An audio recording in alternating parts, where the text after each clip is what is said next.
For 36 years, Ayatollah Ali Khamenei ruled the Islamic Republic of Iran with absolute power, outlasting 8 American presidents, surviving assassination attempts, and commanding the largest state sponsor of terrorism on earth. He controlled every branch of government, every military decision, every nuclear ambition, and for decades, no intelligence service on the planet could pin him down long enough to act. But in late 2025, something changed.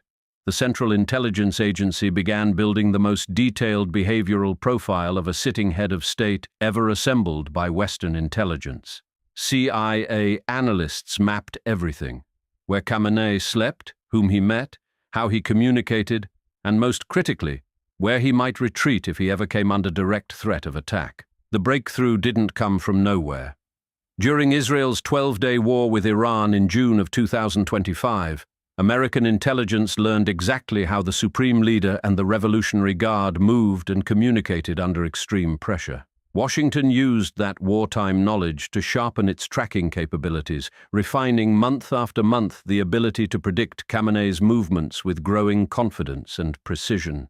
Then diplomacy got its final chance.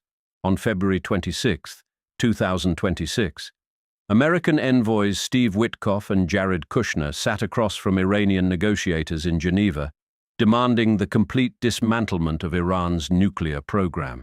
Iran rejected every single American demand, refusing to destroy its enrichment facilities, refusing to surrender its uranium stockpile, and refusing to accept a permanent deal without sunset clauses. Flying back aboard Air Force One, Witkoff and Kushner called President Trump and delivered a blunt assessment.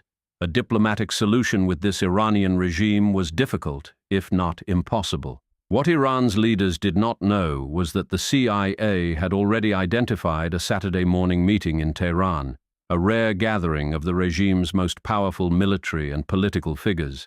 The agency learned that Khamenei himself would be present at a leadership compound in the heart of the capital, where the offices of the Supreme Leader, the Presidency, and the Supreme National Security Council were all located. The CIA passed what officials described as high-fidelity intelligence on Khamenei's exact position to their Israeli counterparts, data so precise it could calibrate munitions, entry angles, and timing down to a 2-hour window. The original plan had called for a strike under the cover of darkness, but this intelligence was too valuable.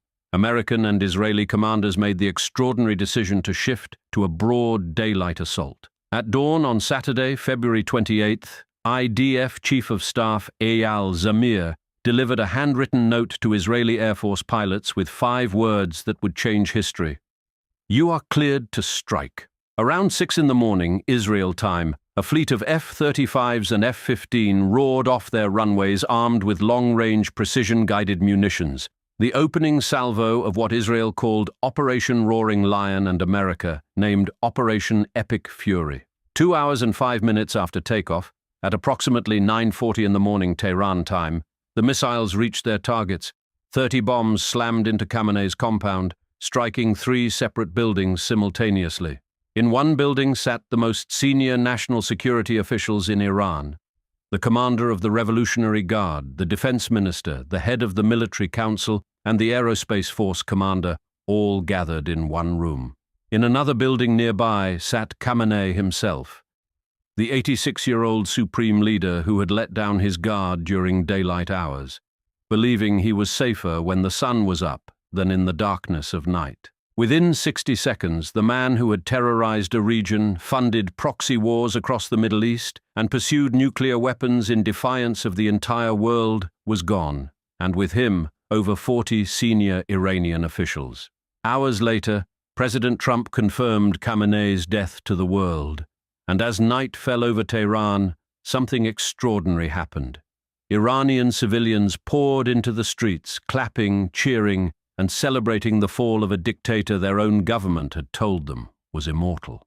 The operation that killed Khamenei was not a lucky strike or a hasty decision.